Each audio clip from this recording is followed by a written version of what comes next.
ખંડમાં અને નિરાત નિર્ગુણ દેશ અમર ફળ જાની પદે વર્ષે મેઘ હમેશ તો ચાર મિલે 64 કિલે વિષ રહે કર જોડ હરિજન से हरिजन मिले तो नाच 7 करोड़ सदगुरु महाराज। આજનું ભજન રૂપાવટી નિવાસી શ્રી આનંદભાઈને માતુશ્રી નદી હવેલી નિમિત્તે ગુરુ મહારાજને જડાવી ગત ગંગાને બોલાવી અને ભજન ભાવનો જે આનંદ કર્યો એ બદલ એમના પરિવારને ખૂબ ખૂબ ધન્યવાદ। જન્મ અને મૃત્યુ એ તો દરેકને માથે હોય જ છે, જે આવે એને તો જવું જ પડે છે, પણ 6 વસ્તુ આપણા હાથમાં નથી: જન્મ મરણ, જશ અબજશ, લાભ અને હાનિ। આ 6 વસ્તુ આપણા હાથમાં નથી, પણ આને ટાળવા માટે કોઈક સમર્થ સદગુરુ મહારાજ મળી જાય તો આપણને જે ભૂમિકામાં લઈ જાય ગુરુ મહારાજ,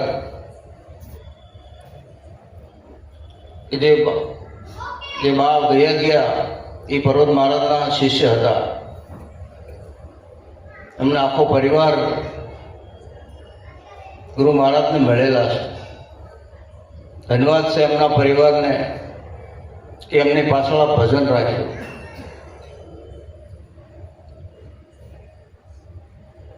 કારણ કે સંતોને બોલાવીને જે ભજન કરવું ને એ અઘરું છે, કારણ કે સંતોના દર્શન જ દુર્લભ છે। સંતોને દર્શન કરવા માટે અનંત યુગો વયા જાય ત્યારે આપણને સંત મળ્યા છે। પહેલાના જમાનામાં વેલાના પાંદડા ખાઈ અને આ ઋષિ મુનિએ આ વાતને સાચવી રાખી છે અને આપણને જોતામાં વાત મળી ગઈ છે। એની કિંમત આપણે કેટલી કરીએ છીએ? નકર તો આપણું જીવન કેવું છે કે આપણે ભણતા હતા 9નો ઘડિયો આવતો, બધાને ખબર છે કે 9 એકુ 9, 9 દુ 18, 8 ને 9, 9 તેરી 27, 7 ને 2 9, 9 ચોક 36, 6 3 9, 9 પંચુ 45, 5 ને 4 9, 9 7 54, 5 ને 4 9, 9 હત્તુ 63, 6 3 9, 9 અઠ્ઠું 72, 7 ને 2 9, 9 દાણ 90, 9 ને 81, 8 ને 9, 9 દાણ 90। આપણે ત્યાં ઉભા રહ્યા છીએ, આપણે આ સંસારમાં ત્યાં ઉભા જ રહ્યા છીએ, આગળ દોડ કરી જ નથી। પણ જો કોઈ સમર્થ સદગુરુ મહારાજ મળી જાય તો આપણને આગલા ઘરની ખબર પડે કે આપણે કોણ હતો, હું ક્યાંથી આવ્યો, કેમ ધરી છે કાયા। આ ગુપ્ત ભેદથી હતો અજાણ્યો કે મારા સદગુરુએ મને સમજાયું। મૂળમાં આપણે આવ્યા છે ક્યાંથી એ આપણને ખબર જ નહીં, અને જાવું છે ક્યાંય ખબર નથી, પણ સમર્થ સદગુરુ મહારાજ જો મળી જાય ને તો આપણને આપણા ઘરની ખબર બતાવી દે। એટલે સંતો પોકારીને કહે કે પરમાત્માનું ભજન પોતે પોતાના પદને પારખી લેવાનો છે। આપણે બધા સગા સંબંધીને ઓળખતા હોઈએ, પણ આપણે પોતાને જ્યાં સુધી ઓળખ ન થાય ત્યાં સુધી આ જગતમાં આપણે કોઈને ઓળખતા જ નથી। આપણે આ જગતમાં કોઈ ઓળખતા જ નથી। વ્યવહારિક તો બધા છે, ઓળખે જ છે, પણ પરમાત્માની ખોજ સદગુરુ મહારાજ છે કોઈ કરાવી શકતું નથી કરાવી। તેનું કારણ એક જ છે કે જે આપણે જૂનો લીટો મૂકતા જ નથી, જૂનો લીટો મૂકતા જ નથી। એનું કારણ કે આપણે પહેલાં ઘીહેરા રાખતા, ખબર છે ને ગામડામાં ઘીહેરા લીટે હજી એમને તાણ્યા જ જાય છે। કારણ કે આપણે ગુરુ ન બદલાય। સામાન્ય આપણે દાખલો લઈએ કે આપણને સામાન્ય તાવ આવતો હોય ને તો એ તાવ નાના ડૉક્ટરમાં જાય તો યાર આપણો રોગનો તાવ ન ઉતરે તો એ કહે છે કે બીજા ડૉક્ટરમાં જઈએ તો હે કે નહીં? તો એમ આ જન્મ મરણનો રોગ મટાડવા માટે કોઈક સમૃદ્ધ સદગુરુ મારા પાસે જઈએ ને તો આ જન્મ મરણનો રોગ મટાવ્યો છે, નકર મટાવ્યું નથી. નકર તો કેવું થાય, એક ભાઈ એક ગામમાં આશ્રમ હતો ને, નાનો આશ્રમ, નાનું ગામ. રોજ સાંજે ગુરુ મહારાજ પાસે જાય, 10 વાગે તો એને એમ થાય કે મારે ઘરે જવું પડશે. અને મહારાજને કહે મારે ઘરે જવું પડશે. મહારાજ રોજ કે ભાઈ તારે એટલે ભાઈ હું તકલીફ છે, રોજ 10 વાગે ઘરે જવું જ પડે કે ભાઈ મારા સગા સંબંધી, મારા માતા પિતા બધા મારી વાટ જોઈએ. થોડાક દી થયા, મહારાજ તો આની કાંઈ યુક્તિ તમારે કરવી પડશે. એક દિવસે મહારાજે કીધું કે ભાઈ તું ઘરે જા, અને ઘરે જઈ અને આમ 2 બાકડો થઈ જાય છે, ભાઈ બોલતો નહીં, સારતો નહીં, અને તૂટી વાળીને પડ્યો રહે છે. અને આમ બે મન હાલતમાં થઈ જાય છે. ઘરે ગયો અને ખાટલા હોઈ ગયો, 2 બાકડો થઈ ગયો, કંઈ બોલે નહીં, ચાલે નહીં, આખું કુટુંબ ભેગું થઈ ગયું, ઘર ભેગું થઈ ગયું. પછી કોક તો પૂછે કે ભાઈ રોજ જાય છે ક્યાં? કોઈ પૂછ્યું કે આપણા ગામમાં મહારાજનો આશ્રમ છે, રોજ ત્યાં જાય છે. એને કાંઈક કર્યું લાગે. આશ્રમે મહારાજને બોલાવો, મહારાજને બોલાવ્યા, મહારાજ આવ્યા. મહારાજ આમ નાડ હાથ જઈને કીધું આમાં કાંઈ છે જ નહીં. પણ એક શરત, એક લોટો પાણીને લાવો, જે આની પછી ઉતારી જે પી જાય ને એ જીવતો થઈ, એ મરી જાય, જીવતો થઈ જાય. 80 વર્ષના ડોશીમાં હતા. એને કીધું મારે એવો તમે ખરું પાણ છો, તમારા દીકરાને જીવતો કરવો હોય તો આ તમે પાણી ઉતારીને પી જાઓ. કે નારીના મારે છોકરાને રમાડવા કે મારે કાંઈ કામ કરવું નથી. એને માને કીધું, એના બાપાને કીધું, એની ઘરવાળાને કીધું, પણ કોઈ તૈયાર થયું નહીં. પછી હવે મહારાજ કે કરવું હું, હવે તમારી પાછળ ક્યાં કોઈ, તમે પી જાઓ કે મહારાજને કે. મહારાજે ઉતારીને પી ગયા, પગે ઠોકો મારીને કે તો ઉભો થા, તારા કેટલા છે જોઈ લેતો કે. એમ કે કોઈ કોઈનું નથી રે, કોઈ કોઈનું નથી રે, કોઈ કોઈનું નથી રે, કોઈ કોઈનું નથી રે. નાક મારીએ છીએ રે બધા મથી મથી રે, બધા મથી મથી રે. અમારો દીકરો ને અમારો બાપ છે, અમારો દીકરો ને અમારો બાપ છે. અમારી ઘરવાળી અમારી નાત છે, અમારી ઘરવાળી અમારી નાત છે. સ્વાર્થ વિના પ્રીતિ કોઈ કરતું નથી રે, કોઈ કોઈનું નથી રે, કોઈ કોઈનું નથી રે, કોઈ કોઈનું નથી રે, કોઈ કોઈનું નથી રે. આ જગત છે ને સ્વાર્થ વાળો છે, જગત સ્વાર્થ વાળો છે. આ શરીરની અંદર જ્યાં સુધી પ્રાણ હશે ને ત્યાં સુધી બધા હગાવાલા મારા છે કરશે. અને જે પ્રાણ નીકળી જાય તરત કહે જલ્દી કરો, જલ્દી કરો. એટલો સ્વાર્થ છે. એટલે માટે પરમાત્મા હારે પ્રેમ કરી, પરમાત્માનું નામ લઈ અને કાંઈક કરી લેવાની જરૂર છે. તો હું કરી લેવું કે પરમાત્માની ઓળખાણ કરી લેવાની જરૂર છે, બાકી કાંઈ કરવાનું નથી. પરમાત્માની જો ઓળખાણ થઈ જાય તો બીજું કાંઈક કરવું પડે એમ નથી. એટલે સંતે કીધું કરવા પણ રે મારે કાંઈ ન રાખ્યો, કરવા પણ રે મારે કાંઈ ન રાખ્યો. 14 ભુવન મારા નામે લખાવી નાથ, વારે વારે જાઉં રે મારા ગુરુજીની આજે, વારે વારે જાઉં રે મારા ગુરુજીની આજે. રસ્તે રખડતી હું તો ભટકતી ગઈ હતી, રસ્તે રખડતી હું તો ભટકી ગઈ. બાવડીઓ જાલી મુલને ઘર પહોંચાડી નાથ, વારે વારે જાઉં રે મારા ગુરુજીની આજે,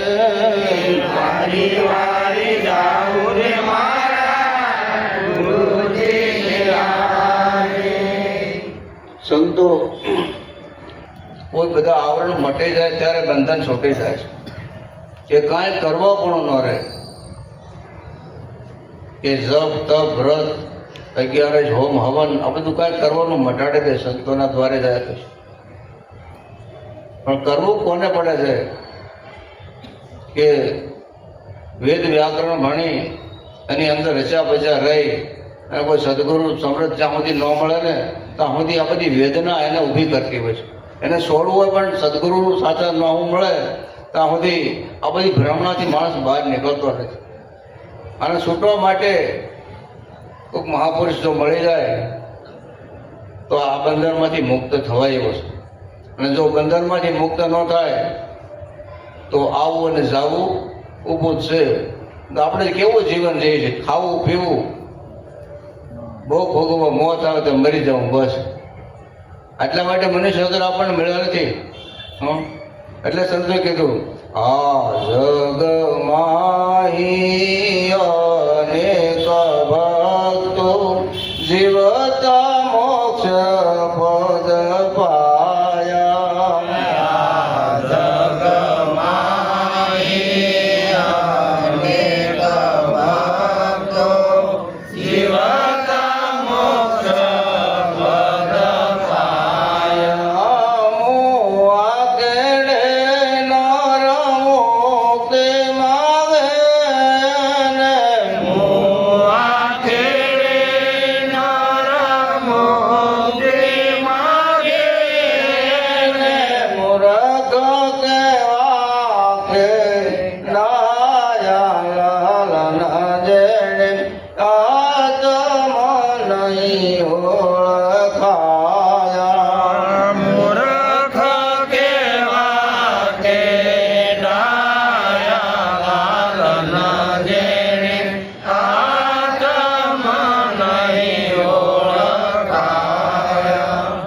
આ જગતની અંદર સંતો એવું કરી ગયા છે કે જીવતા આ પદને પામી જવાય એવું છે. આ પદને જીવતા પામી જવાય એવું છે. મર્યા પછી કોઈને સમાચાર આજ સુધી આવ્યા નથી ને આવવાના પણ નથી. કારણ કે પંચભૂતનો દેહ પંચભૂતમાં મળી ગયા પછી કોઈ પાછું આવતું જ નથી અને કોઈ નડતું જ નથી. પણ જો આપણને નડતું હોય તો આપણું કર્મ જ આપણને નડે, પાછી કોઈ નડતું નથી. એટલે આ જગમાં અહીં અનેક ભક્તો જીવતા મોક્ષ પદ પાયા. એટલે મુક્તાબેન કીધું ને, જીવતા જઈ પહોંચવું તે પદને સદગુરુ સહાય તમારી. ભિન્ન સમા મારું ભાન ભૂલાશે નહીં, મતે નહીં પહોંચે મારી. જીવતા જે કાંઈ કાર્ય કરવું એ કરી લેવા જેવું છે. મર્યા પછી કાંઈ થવા નથી. પછી આપણે ખાટલો કળપી ગમે એ કરી કાંઈ પાછું આવતું અને કોઈ મળતું જ નથી એમ. એટલે માતા પિતાને ગુરુ આ ત્રણની જે ભૂમિકા છે આખી જગતમાં આપણા માટે ભગવાન બે જન્મો અને જેને જન્મવાનો જ નથી એની સેવા કરી અને અદુર્લભ મનુષ્ય અવતાર મેળવ્યો છે. એની આપણને જે પારખ ગુરુ મહારાજે કરાવી એ પારખને લઈ અને આનંદ કરવા જેવો છે. સર્વે હરિજન સાંભળો યુરયાણી આનંદ અવારજો.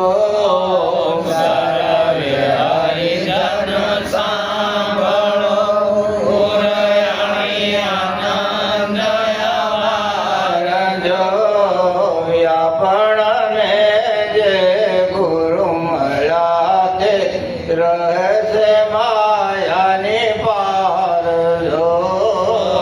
આપણને જે ગુરુ મળ્યા તે રહે છે માયાની પાર જો. આવાથી ગુરુ બીજા કોઈ મુજને મળ્યા નથી, મળશે નહીં. આવાથી ગુરુ બીજા કોઈ મુજને મળ્યા નથી, મળશે નહીં. દેહ મૂક્યા પછી પામવું તે દેહ સદા મળ્યા નહીં. દેહ મૂક્યા પછી પામવું તે દેહ સદા મળ્યા નહીં. આવો તે લાવો લઈ કરી થઈ બેઠા સો સુખી